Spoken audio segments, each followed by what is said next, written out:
Metre ಹೋಗಿ booster ಬಂತು ಅನ್ನೋ ಒಂದು ಕಾನ್ಸೆಪ್ಟನ್ನು ಇಟ್ಕೊಂಡು ಒಂದು ಮಾಧ್ಯಮದಲ್ಲಿ ಆರ್ಟಿಕಲ್ನ ಬರೆದಿದ್ದಾರೆ. ಅದರಲ್ಲಿ ಹಲವಾರು ಜನ ಪ್ರಯಾಣಿಕರನ್ನು ಕೂಡ ಒಂದು ಸಮೀಕ್ಷೆಯನ್ನು ಮಾಡಲಾಗಿದೆ. ಈ ಮೀಟರ್ ಅಂತಕ್ಕಂತಹ ಕಾನ್ಸೆಪ್ಟು ಹೊರಟೋಗಿ ಬೂಸ್ಟರ್ ಅನ್ನೋದು ಶುರುವಾಯ್ತಲ್ವಾ, ಇದಕ್ಕೆ ಮೂಲ ಕಾರಣ ಈ ಅಗ್ರಿಗೇಟರ್ ಕಂಪನಿಗಳು. ₹100 ಇವತ್ತು ಮಿನಿಮಮ್ ದರವನ್ನು 70, 80, 90 ಮಾಡಿರ್ತಕ್ಕಂತಹ ಕಂಪನಿಗಳು ನೇರವಾಡ್ತಾ ಬೀಳ್ತಾ ಇರ್ತಕ್ಕಂಥದ್ದು ಇವತ್ತು ಆಟೋ ರಿಕ್ಷಾ ಚಾಲಕರುಗಳಿಗೆ. ಮಾನ್ಯ ಜಿಲ್ಲಾಧಿಕಾರಿಗಳ ಹತ್ರ ಕಿತ್ತಾಡಿ ಗುದ್ದಾಡಿ ಸಮಸ್ಯೆಗಳ ಸಾಗರವನ್ನು ಅವ್ರ ಮುಂದೆ ಇಟ್ಟು ₹30 ಇದ್ದಂತಹ ದರವನ್ನು ₹36 ಮಾಡ್ಕೊಂಡು ಬಂದರು. ಆದರೆ ಇವತ್ತು ₹36 ಅಂತಕ್ಕಂಥದ್ದು ಕೇವಲ ಅದೊಂದು ಸಂಖ್ಯೆಯಾಗಿ ಉಳ್ಕೊಂಡಿದೆ. ಇದಕ್ಕೆ ಯಾರೂ ಕೂಡ ಸೇವೆ ಕೊಡೋದಕ್ಕೆ ಸರಿಯಾದ ಸಿದ್ಧಿಲ್ಲ. ಯಾಕೆಂದರೆ ಒಂದು ರೀತಿ ತಂತ್ರಜ್ಞಾನಗಳಿಗೆ ಅಡಿಕ್ಟ್ ಮಾಡಿರ್ತಕ್ಕಂತಹ ಕಂಪನಿಗಳು ಚಾಲಕರುಗಳನ್ನು ಮಿನಿಮಮ್ ದರವನ್ನೇ ಎಲ್ಲಿ ತನಕ ಏರಿಕೆ ಮಾಡ್ಕೊಂಡಿದ್ದಾರೆ ಅಂತಕ್ಕಂಥದ್ದನ್ನು ತಾವುಗಳು ಸೂಕ್ಷ್ಮವಾಗಿ ಗಮನಿಸಬೇಕು.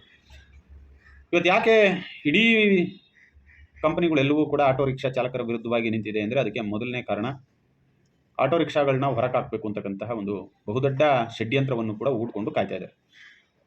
ಏಕೆಂದರೆ ನಿಮ್ಮ ಹತ್ರ ಇದೆಯಲ್ಲ ಮೀಟ್ರು ಮತ್ತು ಪರ್ಮಿಟು, ಈ ಎರಡು ಇರೋದ್ರಿಂದಲೇ ಅಲ್ವಾ ನಿಮಗೆ ದರಗಳನ್ನ ನಿಗದಿಪಡಿಸ್ಕೊಳ್ಳೋದಕ್ಕೆ ಮತ್ತು ನಿಮ್ಮ ವ್ಯಾಪ್ತಿಯನ್ನು ಇಟ್ಕೊಳ್ಳೋದಕ್ಕೆ ಅಂತೇಳಿ ಒಂದು ವಾಹನಗಳ ಬಲ್ಕ್ ರಿಜಿಸ್ಟ್ರೇಷನನ್ನು ನಿಲ್ಲಿಸಿರೋದಕ್ಕೆ ಕಾರಣ ಏನು ಹೇಳಿ? ಇದೇ ಕಾರಣಕ್ಕಲ್ವಾ ನಿಮ್ಮನ್ನು ಅವರು ದೊಡ್ಡ ಮಟ್ಟಕ್ಕೆ ಟಾರ್ಗೆಟ್ ಮಾಡಿರ್ತಕ್ಕಂಥದ್ದು. ಆದರೆ ಈ ವಿಚಾರಗಳನ್ನ ತಿಳಿದೇ ಚಾಲಕರುಗಳು ₹30 ಮೀಟ್ರ್ ಹಾಕ್ಕೊಂಡು ದಿನವೆಲ್ಲ ಸೇವೆ ಕೊಟ್ಟು ನೆಮ್ಮದಿಯಾಗಿ ಮನೆಗೆ ಹೋಗ್ತಿದ್ದವರು ಇವತ್ತು ಮಿನಿಮಮ್ ದರವನ್ನು ₹70, ₹80 ತಗೊಂಡ್ರೂ ಕೂಡ ಆ ನೆಮ್ಮದಿ ಇಲ್ಲ ಅಂತಕ್ಕಂತಹ ಒಂದು ದೊಡ್ಡ ಕೊರಗು ಯಾಕೆ ಕಾಡ್ತಾ ಇದೆ ಚಾಲಕರುಗಳಲ್ಲಿ? ಬೈಕ್ ಟ್ಯಾಕ್ಸಿ ಚಾಲನೆಯಿಂದ ಆಟೋಗಳಿಗೆ ಲಾಭ, ಪ್ರಯಾಣಿಕರ ಆಯ್ಕೆಗಳು ಕಡಿಮೆಯಾಗಿವೆ. ಬೆಂಗಳೂರು ಒಮ್ಮೆ ತಂತ್ರಜ್ಞಾನದ ನಗರಿಯಲ್ಲಿ ತ್ವರಿತ ಮತ್ತು ಕೈಗೆಟುವ ಕೊನೆ ಹಂತದ ಲಾಸ್ಟ್ ಮೈಲ್ ಕನೆಕ್ಟಿವಿಟಿ ಅಂತಕ್ಕಂತಹ ಒಂದು ಕಾನ್ಸೆಪ್ಟ್ ಏನಿದೆ, ಪ್ರಯಾಣಕ್ಕೆ ಪ್ರಮುಖ ಆಯ್ಕೆಯಾಗಿದ್ದು ಮೊದಲು ಆಟೋ ರಿಕ್ಷಾ ಈಗ ದುಬಾರಿ ಪ್ರಯಾಣದ ಸಾಧನವಾಗುತ್ತಿದೆ. ಅಧಿಕೃತವಾಗಿ ಮೊದಲು 2 ಕಿಲೋಮೀಟರ್ಗೆ 36 ಇದ್ದರೂ ವಾಸ್ತವದಲ್ಲಿ ₹70 ರಿಂದ ₹100 ಕೇಳಲಾಗ್ತಾ ಇದೆ. ಪ್ರಯಾಣಿಕರಿಗೆ ಮಾತುಕತೆ ನಡೆಸಿ ದರ ಕಡಿಮೆ ಮಾಡಿಕೊಳ್ಳುವುದನ್ನು ಬಿಟ್ಟರೆ ಬೇರೆ ಆಯ್ಕೆಯೇ ಇಲ್ಲದಂತಾಗೋಗಿದೆ. ನಗರದಾದ್ಯಂತ ಅನೇಕ ಆಟೋ ಚಾಲಕರು ಮೀಟರ್ ದರ ಸ್ವೀಕರಿಸುವುದನ್ನು ನಿಲ್ಲಿಸಿದ್ದಾರೆ ಎಂದು ಪ್ರಯಾಣಿಕರು ಹೇಳುತ್ತಿದ್ದಾರೆ. ವಿಶೇಷವಾಗಿ ಕಡಿಮೆ ದೂರದ ಪ್ರಯಾಣಗಳಿಗೂ ಕೂಡ ಮೀಟರ್ ಬಳಸದೆ ದರವನ್ನು ನಿಗದಿಪಡಿಸಲಾಗ್ತಾ ಇದೆ. 2 ಕಿಲೋಮೀಟರ್ಗಿಂತ ಕಡಿಮೆ ದೂರ ಪ್ರಯಾಣಕ್ಕೂ ರಸ್ತೆಯಲ್ಲಿ ಆಟೋ ನಿಲ್ಲಿಸಿ ಕೇಳಿದರೆ ಸರ್ಕಾರ ನಿಗದಿಪಡಿಸಿರುವ ದರಕ್ಕಿಂತ 2-3 ಪಟ್ಟು ಹೆಚ್ಚು ಹಣ ಪಾವತಿ ಮಾಡಬೇಕಾಗುತ್ತೆ. ಮೀಟರ್ನಲ್ಲಿ ಪ್ರಯಾಣಿಸಲು ಕೇಳಿದರೂ ಬೂಸ್ಟರ್ ಅಥವಾ ಹೆಚ್ಚುವರಿ ದರ ನೀಡುವಂತೆ ಕೇಳಲಾಗ್ತಾ ಇದೆ. ಆ್ಯಪ್ ಆಧಾರಿತ ಸೇವೆಗಳಲ್ಲಿಯೂ ಕೂಡ ಇದೇ ಸಮಸ್ಯೆ. ಉದಾಹರಣೆಗೆ ನಮ್ಮ ಯಾತ್ರೆ ಆ್ಯಪ್ನಲ್ಲಿ ಬೇಸ್ ಫೇರ್ ಆಗಿ ₹65 ರಿಂದ ₹70 ಇದ್ದರೆ ನಿಗದಿತ ದರ ಮೊದಲ 2 ಕಿಲೋಮೀಟರ್ಗೆ 36, ನಂತರ ಪ್ರತಿ ಕಿಲೋಮೀಟರ್ಗೆ ₹18 ಆಗಿದೆ. ಇದಕ್ಕೆ ಹೆಚ್ಚುವರಿಯಾಗಿ ಅಗ್ರಿಗೇಟರ್ಗಳು ಪೀಕ್ ಅವರು, ಕಾಯುವಿಕೆ, ಪಿಕಪ್ಪು ಹೀಗೆ ಅತೀಯ ದರದ ಮೇಲೆ ಹೆಚ್ಚುವರಿ ಶುಲ್ಕವನ್ನು ಕೂಡ ವಿಧಿಸ್ತಾ ಇದ್ದಾರೆ. ಆಟೋಗಳ ಕೊರತೆ ಹೆಚ್ಚುತ್ತಿರುವ ಹಿನ್ನೆಲೆಯಲ್ಲಿ ಸಾರಿಗೆ ಇಲಾಖೆ ಬೈಕ್ ಟ್ಯಾಕ್ಸಿಗಳ ವಿರುದ್ಧ ಕ್ರಮ ಕೈಗೊಳ್ಳಲು ಮುಂದಾಗಿದೆ. ಇಲ್ಲಿ ಪ್ರಯಾಣಿಕರುಗಳು ಕೂಡ ಅರ್ಥ ಮಾಡ್ಕೋಬೇಕಾಗಿತ್ತು, ಚಾಲಕರುಗಳು ಕೂಡ ಅರ್ಥ ಮಾಡ್ಕೋಬೇಕಾಗಿತ್ತು. ಇವತ್ತೇನು ಅಗ್ರಿಗೇಟರ್ ಕಂಪನಿಗಳು ಅವರು ದರವನ್ನು ನಿಗದಿಪಡಿಸುವಂತಹ ಅಧಿಕಾರವನ್ನು ಕೊಟ್ಟವರು ಯಾರು ಅಂತಕ್ಕಂಥದ್ದು ಇಲ್ಲಿ ಗ್ರಾಹಕರುಗಳಿಗೂ ಕೂಡ ಗೊತ್ತಿಲ್ಲ, ಚಾಲಕರುಗಳಿಗೂ ಕೂಡ ಗೊತ್ತಿಲ್ಲ. ಇವತ್ತು 4ನೇ ಮಳೆ ಬಿದ್ದ ತಕ್ಷಣವೇ ಅವರು ದರವನ್ನು ನಿಗದಿಪಡಿಸೋದಕ್ಕೆ ಅಧಿಕಾರ ಕೊಟ್ಟವರು ಯಾರು? ಈಗ ಉದಾಹರಣೆಗೆ ನಿಮ್ಗಳಿಗೆ ಒಂದು ಪ್ರಶ್ನೆ ಇರೋದೇನೆಂದರೆ, ಕೇಂದ್ರ ಸರ್ಕಾರದ ಸಚಿವರಾದಂತಹ ಪ್ರಹ್ಲಾದ್ ಜೋಶಿ ಅವರೇ 2 ಬಾರಿ ಒಂದು ಆದೇಶವನ್ನು ಹೊರಡಿಸಿದ್ದಾರೆ. ಯಾವುದೇ ಅಗ್ರಿಗೇಟರ್ ಕಂಪನಿಗಳು ಟಿಪ್ ವ್ಯವಸ್ಥೆಯನ್ನು ತಗೊಂಡು ಬರಬಾರ್ದು, ಟಿಪ್ ವ್ಯವಸ್ಥೆಯಿಂದ ಹೊರಗಡೆ ಇರಬೇಕು ಅಂತಕ್ಕಂತಹ ವಿಚಾರವಾಗಿ. ಎಷ್ಟು ಕಂಪನಿಗಳು ಅವ್ರ ಮಾತನ್ನು ಕೇಳಿ ಇವತ್ತು ಟಿಪ್ ವ್ಯವಸ್ಥೆಯಿಂದ ಹೊರಗೆ ಬಂದಿದೆ? ಇದನ್ನು ಕೂಡ ತಾವು ಪ್ರಶ್ನೆ ಮಾಡಬೇಕಲ್ವೇ? ನಗರದ ವಿವಿಧ ಪ್ರಾದೇಶಿಕ ಸಾರಿಗೆ ಕಚೇರಿಗಳು ಆರ್ಟಿಒ ಕ್ರಮ ಕೈಗೊಳ್ಳುವುದನ್ನು ಹೆಚ್ಚಿಸಿದ್ದು, ವಾಣಿಜ್ಯ ಪ್ರಯಾಣಿಕರ ಸೇವೆಗೆ ಬಳಸುತ್ತಿದ್ದ 500ಕ್ಕೂ ಹೆಚ್ಚು ದ್ವಿಚಕ್ರ ವಾಹನಗಳನ್ನು ವಶಪಡಿಸಿಕೊಳ್ಳಲಾಗಿದೆ ಮತ್ತು ಮಾಲೀಕರ ವಿರುದ್ಧ ಪ್ರಕರಣಗಳನ್ನು ದಾಖಲಿಸಲಾಗಿದೆ ಅಂತಕ್ಕಂತಹ ಒಂದು ಆರ್ಟಿಕಲ್ ಇದೆ. ಇದರಲ್ಲಿ ನೀವು ಹೇಳೋದು ಬೇಡ, ಬೈಕ್ ಟ್ಯಾಕ್ಸಿ ವೆಲ್ಫೇರ್ ಅಸೋಸಿಯೇಷನ್ ಅಂತ ಒಂದು ಸಂಘಟನೆಯನ್ನು ಕೊಟ್ಕೊಂಡಿರ್ತಕ್ಕಂತಹ ಸಂಘಟನೆಯ ಪ್ರತಿನಿಧಿಯ ಹೇಳಿಕೆಯನ್ನು ಕೊಡ್ತಾನೆ. ನಮ್ಮ ಹತ್ರ 6 ಲಕ್ಷ ಬೈಕುಗಳು ಸಾರ್ವಜನಿಕರ ಸೇವೆಯನ್ನು ಕೊಡ್ತಾ ಇದ್ದೇವೆ. 6 ಲಕ್ಷ ಬೈಕುಗಳಲ್ಲಿ 500 ಬೈಕುಗಳು ಯಾವ ಸಮಸ್ಯೆಯನ್ನು ತಂದಿಟ್ಟಿದೆ ಅಂತಕ್ಕಂಥದ್ದು ಇಲ್ಲೊಂದು ದೊಡ್ಡ ಪ್ರಶ್ನೆಯಾಗಿ ನಿಮ್ಮನ್ನು ಕೇಳಬೇಕಾಗುತ್ತೆ. 6 ಲಕ್ಷ ಬೈಕುಗಳು ಪಬ್ಲಿಕ್ ಸರ್ವಿಸಲ್ಲಿದೆ, 500 ವಾಹನಗಳ ಮೇಲೆ ಮಾತ್ರ ಆರ್ಟಿಒ ಇಲಾಖೆಗಳು ಇವತ್ತು ಕಾರ್ಯಾಚರಣೆಯನ್ನು ಆರಂಭ ಮಾಡಿರ್ತಕ್ಕಂಥದ್ದು. ವಾಣಿಜ್ಯ ಪ್ರಯಾಣಿಕರ ಸೇವೆಗೆ ಬೈಕುಗಳನ್ನು ಬಳಸುವುದಕ್ಕೆ ದಂಡ, ಲೈಸೆನ್ಸ್, ಅಮಾನತು ಮತ್ತು ನೋಂದಣಿ ಪ್ರಮಾಣ ಪತ್ರವನ್ನು ರದ್ದುಪಡಿಸುವಂತಹ ಕ್ರಮಗಳ ಭೀತಿಯಿಂದ ಅನೇಕ ಬೈಕ್ ಟ್ಯಾಕ್ಸಿ ಸವಾರರು ಸೇವೆಯನ್ನು ಸ್ಥಗಿತಗೊಳಿಸಿದ್ದಾರೆ. ಇದರಿಂದ ಪ್ರಯಾಣಿಕರಿಗೆ ಕಡಿಮೆ ದರದ ಪ್ರಯಾಣದ ಆಯ್ಕೆಗಳು ಮತ್ತಷ್ಟು ಕಡಿಮೆಯಾಗಿವೆ. ವಾಣಿಜ್ಯ ಬಳಕೆಯನ್ನು ಮಾಡೋದಕ್ಕೆ ಅಂತ ಹೇಳಿ ಬೈಕ್ಗೆ ಅನುಮತಿಯೇ ಇಲ್ವಲ್ಲ, ಅದು ಹೇಗೆ ವಾಣಿಜ್ಯ ಬಳಕೆ ಅಂತ ಹೇಳಿ ತಾವುಗಳು ಮೆನ್ಷನ್ ಮಾಡ್ತೀರಾ ಅಂತ ಅರ್ಥ ಆಗ್ತಾ ಇಲ್ಲ. ಕಮರ್ಷಿಯಲ್ ವಾಹನಗಳು ಯಾವುದು ಅಂತಕ್ಕಂಥದ್ದೇ ಗೊತ್ತಿಲ್ಲದೆ ಇರೋ ರೀತಿಯಲ್ಲಿ ಬರಿತಾ ಇದ್ದೀರಾ. ಸರ್ಕಾರ ಅನುಮತಿ ಕೊಟ್ಟಿದೆಯಾ? ಇದು ಲೀಗಲ್ ಆಗಿದ್ದಿದ್ರೆ ಅವ್ರು ಯಾಕೆ ಎದುರಿ RC ಕಾರ್ಡು ಲೈಸೆನ್ಸ್ ಕ್ಯಾನ್ಸಲ್ ಆಗುತ್ತೆ ಅಂತ ಎದುರು ಯಾಕೆ ಬೈಕ್ ಟ್ಯಾಕ್ಸಿ ಓಡಿಸೋದನ್ನು ನಿಲ್ಲಿಸ್ತಿದ್ರು? It's not legal.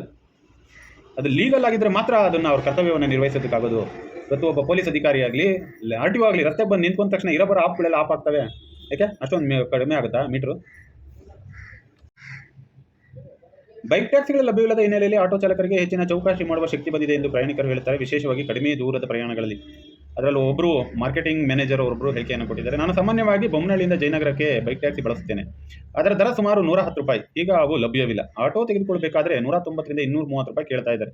ಅಂದರೆ ಅದೇ ಪ್ರಯಾಣಕ್ಕೆ ಬಹುತೇಕ 2 ಪಟ್ಟು ಹಣವನ್ನು ಕೊಡಬೇಕಾಗಿದೆ. ಪ್ರತಿನಿತ್ಯ ಇದನ್ನು ನಿರ್ವಹಿಸುವುದು ಕಷ್ಟವಾಗುತ್ತೆ ಅಂತ ಹೇಳ್ತಾರೆ. ಈಗ ನೀವು ಅಗ್ರಿಗೇಟರ್ ಆ್ಯಪ್ಗಳನ್ನು ಬಳಕೆ ಮಾಡ್ತೀರಲ್ಲ ಸರ್, ನೀವು ಮನೆಯಿಂದ ನಿಮ್ಮ ಡ್ರಾಪ್ ಲೊಕೇಶನ್ಗೆ ಎಷ್ಟು ಕಿಲೋಮೀಟರ್ ಇದೆ ಅಂತ ನೀವು ಕನ್ಸಿಡರ್ ಮಾಡಬೇಕು. ದರವನ್ನು ನಿಗದಿಪಡಿಸೋದಕ್ಕೆ ಅವ್ರಿಗೆ ಅಧಿಕಾರ ಕೊಟ್ಟವ್ರು ಯಾರು ಅಂತ ನೀವು ಕೇಳಿ. ಒಂದೇ ಒಂದ್ಸಲ ಹೋಗಿ ನೀವು ಮೋಟರ್ ವೆಹಿಕಲ್ ಆ್ಯಕ್ಟನ್ನು ತಿಳ್ಕೊಳ್ಳಿ ಸರ್. ಅದ್ರ ಬಗ್ಗೆ ತಿಳ್ಕೊಂಡ್ರೆ ನೀವು ಈ ಒಂದು ದೌರ್ಜನ್ಯದಿಂದ ಕಡಿಮೆ ಆಗ್ಬೋದು. ನಿಮ್ಗೆ ಅದು ಆಗುವ ಒಂದು ಪಕ್ಷ ಹೆಚ್ಚಿಗೆ ಆಯಿತು ದರ ಅಂತಂದರೆ ಕಂಪ್ನಿ ಮೇಲೆ ಕೇಸ್ ಹಾಕ್ಕೊಳ್ಳಿ, ಒಂದು ಕೇಸ್ ನಡೆಸೋಣ, ನೋಡೋಣ.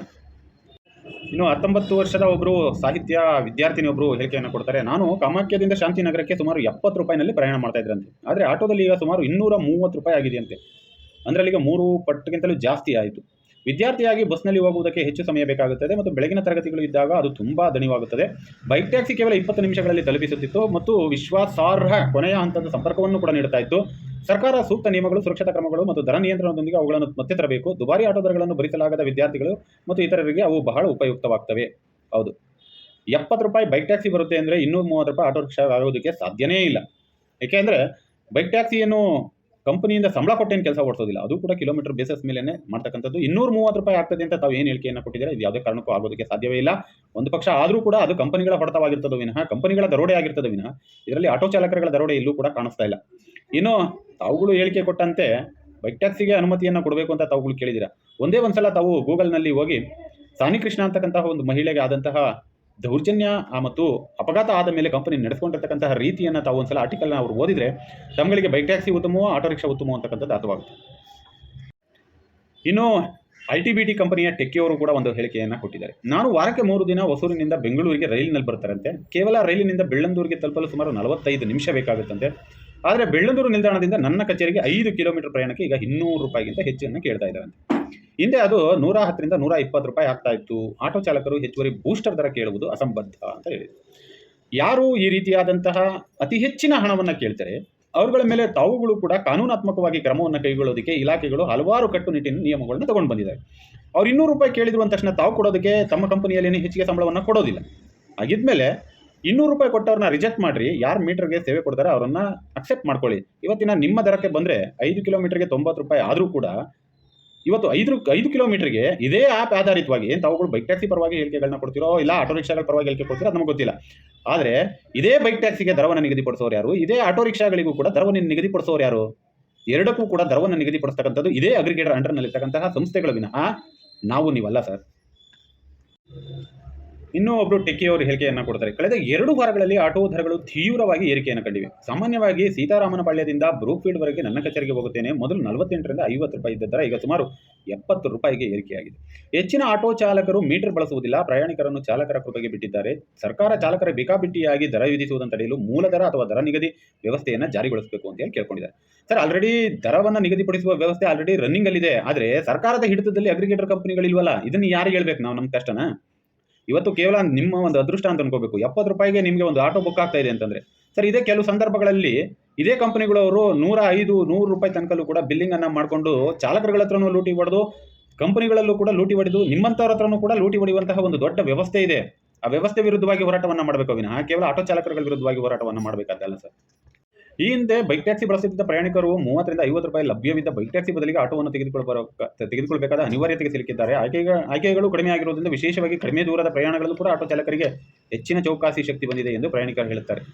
ಕೆಟ್ಟ ಆಯ್ಕೆಗಳ ನಡುವೆ ಸಿಲುಕಿ ಪ್ರಯಾಣಿಕರು ಆ್ಯಪ್ ಆಧಾರಿತ ದರಗಳು ಇನ್ನೂ ಹೆಚ್ಚಾಗಬಹುದು. ಈ ವಾರದ ಆರಂಭದಲ್ಲಿ ನಮ್ಮ ಯಾತ್ರೆ ಆ್ಯಪ್ನಲ್ಲಿ ರಿಚ್ಮಂಡ್ ರಸ್ತೆಯಿಂದ ಸಿಲ್ಕ್ ಬೋರ್ಡ್ವರೆಗೆ ಆಟೋ ಪ್ರಿಯಾರಿಟಿ ರೈಡ್ಗೆ 336 ರೂಪಾಯಿ ಅಂತೆ, ಆಟೋ ಈಸಿ ಕಮಿಟಿ ರೈಡ್ಗೆ 215 ರೂಪಾಯಿ ಅಂತೆ. ಈ ಒಂದು ತಾರತಮ್ಯವನ್ನು ಒಂದೇ ಆಟೋ ರಿಕ್ಷಾದಲ್ಲಿ ಕಮ್ಯುನಿಟಿ, ಪ್ರಿಯಾರಿಟಿ ಇದನ್ನೆಲ್ಲ ತೊಗೊಂಡು ಬರೋದಕ್ಕೆ ಯಾರು ಅವಕಾಶಗಳನ್ನ ಕೊಟ್ಟವರು ಸರ್? ನೀವು ಇದನ್ನುಗಳನ್ನ ಕೂಡ ನಾವು ಪ್ರಶ್ನೆ ಮಾಡಬೇಕು ಕಂಪನಿಗಳನ್ನು, ಚಾಲಕರುಗಳನ್ನೆಲ್ಲ. ಅದೇ ಡ್ರೈವರು, ಅದೇ ವಾಹನ, ಅದೇ ರೋಡಲ್ಲೇ ಹೋಗ್ತಕ್ಕಂಥದ್ದು. ಈ ಪ್ರಿಯಾರಿಟಿ, ಕಮ್ಯುನಿಟಿ ಇವೆಲ್ಲವೂ ಕೂಡ ತೆಗೆದು ಬಿಸಾಟು ಮೀಟರ್ ಆಧಾರಿತವಾಗಿ ಸೇವೆ ಕೊಡೋದಕ್ಕೆ ತಾವುಗಳು ಒತ್ತಡವನ್ನು ಹಾಕಬೇಕು ಕಂಪನಿಗಳ ಮೇಲೆ. ಎಲ್ಲ ಪ್ರೀತಿಯ ಚಾಲಕ ಮಿತ್ರರಿಗೆ ನಾನು ಕೇಳ್ಕೊಳ್ತಕ್ಕಂಥದ್ದು, ದಯವಿಟ್ಟು ಇದೊಂದು ಕಂಪನಿಗಳು ಮಾಡ್ತಿರುವಂತಹ ದೊಡ್ಡ ಆಘಾತಕಾರಿಯಾದಂತಹ ದೌರ್ಜನ್ಯ. ಇದ್ರ ವಿರುದ್ಧವಾಗಿ ತಾವುಗಳು ಧ್ವನಿ ಎತ್ತಿಲ್ಲ ಅಂದರೆ ನಿಜವಾಗ್ಲೂ ಕೂಡ ನಮ್ಮ ಅಸ್ತಿತ್ವವನ್ನು ಉಳಿಸ್ಕೊಳ್ಳೋದು ತುಂಬ ಕಷ್ಟವಾಗುತ್ತೆ. ಇವತ್ತು ಪೀಕ್ ಅವರ್ಗಳಲ್ಲಿ ತಮ್ಮಗಳಿಗೆ ಗೊತ್ತಿರ್ಬೋದು ಮಿನಿಮಮ್ ದರವನ್ನು ಎಲ್ಲಿ ತನಕ ಮಾಡ್ತಾ ಇದ್ದಾರೆ ಅಂತ. ಆದರೆ ಇದೇ ದರಗಳು ಮುಂದಿನ ದಿನಗಳಲ್ಲಿ ಅವರ ಕಂಪನಿಯಲ್ಲಿರ್ತಕ್ಕಂತಹ ಫ್ಲೀಟ್ ವ್ಯವಸ್ಥೆಯ ಕಾರ್ಗಳಿಗೆ ಅನುಕೂಲ ಆಗೋದಕ್ಕೆ ಮಾಡಿಕೊಡ್ತಾ ಇದ್ದಾರೆ ವಿನಃ ಇಲ್ಲಿ ಚಾಲಕರುಗಳ ಬದುಕು ಮತ್ತು ಚಾಲಕರುಗಳನ್ನ, ಅದರಲ್ಲೂ ಆಟೋ ಚಾಲಕರುಗಳನ್ನ ಉಳಿಸ್ಕೊಳ್ಬೇಕು ಅಂತಕ್ಕಂತಹ ಯಾವುದೇ ನಿಲುವನ್ನು ಆ್ಯಪ್ ಆಧಾರಿತ ಸಂಸ್ಥೆಗಳು ಇಟ್ಕೊಂಡಿಲ್ಲ. ಹಾಗಾಗಿ ಚಾಲಕರುಗಳು ಬದಲಾವಣೆ ಆಗಬೇಕು. ಚಾಲಕರುಗಳು ಕೂಡ ಒಂದು ಸ್ವಲ್ಪ ಸಾರ್ವಜನಿಕರ ಬದುಕಿನ ಕಡೆಗೆ ಅತಿ ಹೆಚ್ಚಿನ ಒಲವನ್ನು ಕೊಡಬೇಕಾಗುತ್ತೆ.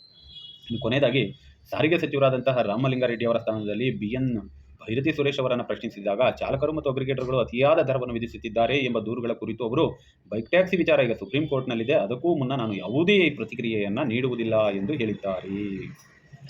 ಇವರು ಅಧಿಕಾರವನ್ನು ವಹಿಸಿಕೊಂಡು 3 ತಿಂಗಳಾದರೂ ಕೂಡ ಇನ್ನೂ ಕೂಡ ಕಚೇರಿಯಲ್ಲಿ ಕೂತ್ಕೊಂಡು ಯಾವುದೇ ಅಹವಾಲುಗಳನ್ನು ಸ್ವೀಕರಿಸದೇ ಇರದೇ ದೊಡ್ಡ ದುರಂತದ ಸಾರಿಗೆ ಸಚಿವರು ಅಂತಂದರೆ ಅದು ಭೈರತಿ ಸುರೇಶ್ ಅವರು.